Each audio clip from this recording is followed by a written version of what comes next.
It was 1893. A resort in Maryland told Charles Douglas that they didn't serve his kind. They thought by denying him a meal, they were putting him in his place. But he didn't argue. He didn't march. He walked down the beach, found the property line, and bought 40 acres right next door. He didn't ask for a seat at the table. He bought the ground the table was sitting on.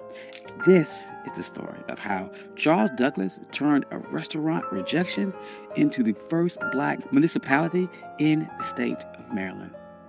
This is One Mike Black History, and if you like stories like this, you can find more stories like this at onemikehistory.com. But without further ado, let's get started.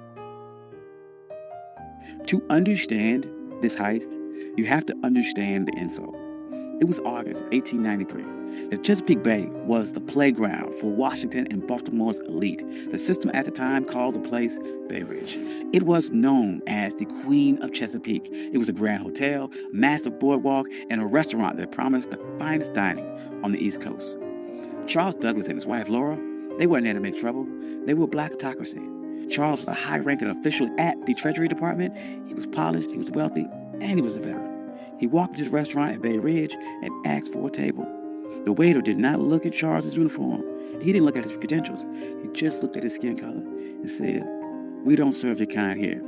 Now, this is the moment where the struggle would usually kick in. The textbook version of this story would tell you how sad Charles was. It would talk about the pain of segregation. But Charles Douglas didn't have time for that. He had a military mind. And he looked around the restaurant and saw white families eating. He saw the owners counting money. And he realized that their business was built on a territorial monopoly. They thought that they owned the prestige of the water. They thought by banning him, they were keeping the luxury for themselves. Charles walked out of that restaurant, but he did not leave the area. He walked down the beach, he crossed the property line, and he stood on the dirt right next to the people that insulted him. He was looking at a 40-acre tract known as Bashir's Farm. It was rugged, overgrown patch of coastline. To the owners of Bay Ridge, it was a waste of space. To the system, it was unimproved land. But to the Colonel, it was the high ground. Charles Douglas knew something the owners of Bay Ridge didn't. The system is only as strong as its borders. Bay Ridge was a fortress of whiteness, but the walls ended at the property line. If Charles could control the land right next to them, he didn't need their permission to exist. He could create a parallel world that Jim Crow laws of public accommodations could not touch. See, in 1893, separate but equal wasn't even legal doctrine yet. That would not happen for another 3 years with Plessy versus Ferguson. But the private property doctrine was already ironclad. The law of the land said that a man could do whatever he wanted with the dirt that he owned. Charles realized that public space was a trap. If you relied on the public to treat you fairly, you were a beggar. But if you owned the private, you were sovereign. So he went to the owner of the 40-acre farm, a man by the name of Daniel Bashirs. He didn't ask for a favor. He brought money. He offered him $5,000 cash.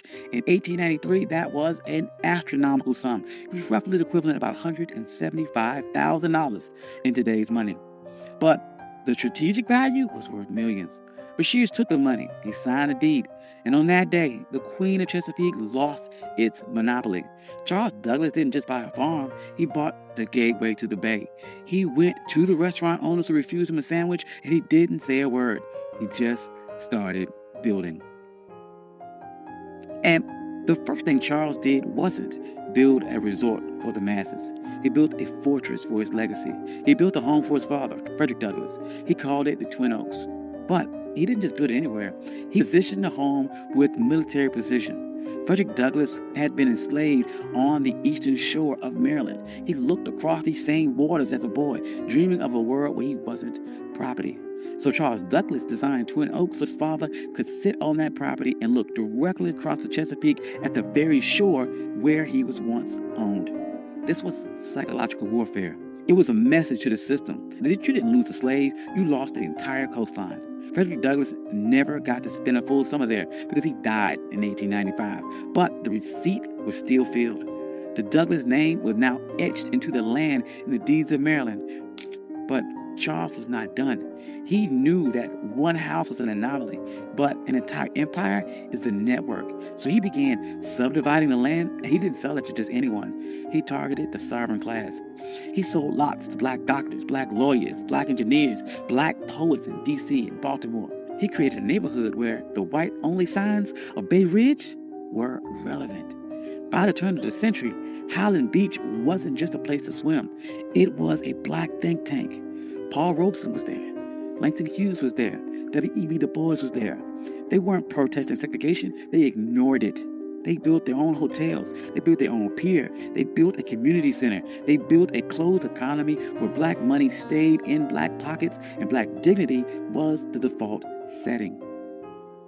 Now, there's no way the system sat back and watched this happen. The owners of the white resorts nearby were furious. They saw the private property loophole working against them, and they realized that they had lost control of their territory. So they tried to use paper weapons. First, they tried to use vagrancy laws. They sent the police to harass people walking between the train station and Highland Beach. They wanted to make the journey so uncomfortable that the residents would give up. That didn't work. Highland Beach residents started their own shuttle service. They controlled the logistics. Then the white resort owners tried to use a legal glitch. They realized that Highland Beach was technically a part of an unincorporated area. They thought they could use local zoning boards to condemn the land or pass an ordinance that would tax the Douglas family into bankruptcy. They tried to treat Highland Beach like a nuisance. But the residents of Highland Beach were some of the smartest people in the state. They knew that in America, the ultimate hack for land was municipal status. In 1922, they executed their final move of the heist. They petitioned the state of Maryland to become an unincorporated town. They didn't want to be a neighborhood. They wanted to be government. They won. Highland Beach became the first black municipality in the history of Maryland. Think about the payoff here. Because they were a town, they had their own mayor, they had their own police department, and they had their own zoning board. When the white resort owners tried to pass laws against them, the people of Highland Beach just passed their own laws to cancel them out. They weren't marching and asking for civil rights. They were exercising their statutory power. By the 40s and 50s, Highland Beach was the summer Apollo. While white Maryland was obsessed with keeping its beaches segregated, Highland Beach was outproducing them culture and social capital. But the winds, they are changing, and the system shifted its strategy. In 1964, the Civil Rights Act passed and the public accommodations were integrated. On paper, this was a victory. But in a world of real estate and sovereignty, it was a Trojan horse. The system realized it could not keep black people out of the water anymore, so it decided to make the land too expensive to keep. This is the new Jim Crow. As white developers realized that coastal property was the ultimate asset, they began using tax assessment and eminent domain and environmental regulations to squeeze black families off their land. In places like Hilton Head and Bruce's Beach in California, the system succeeded. They stole land back using the laws that were supposed to protect landowners. But look at Highland Beach today. It's still there. It survived the rise of developers. It survived the collapse of other resorts. It survived because Charles Douglas didn't build a charity. He built a closed-loop system. The residents of Highland Beach understood that the land wasn't just for lounging. It was for continuity. They passed these down for generations. They created trust. They created a black culture of holding the line. During the Civil Rights Movement, we get caught up about the seat at the lunch counter.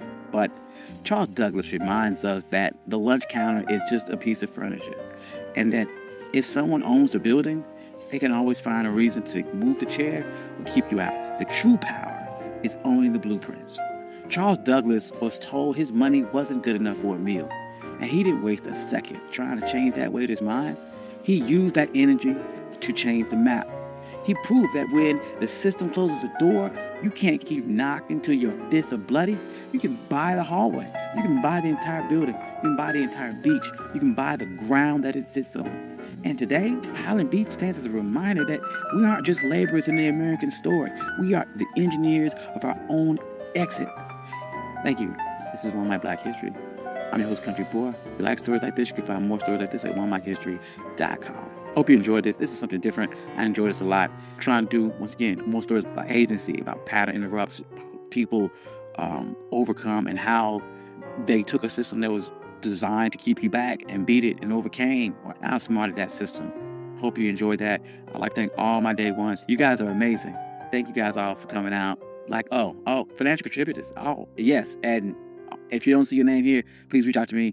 I'll add your name. I'm sorry. I love you all. Peace.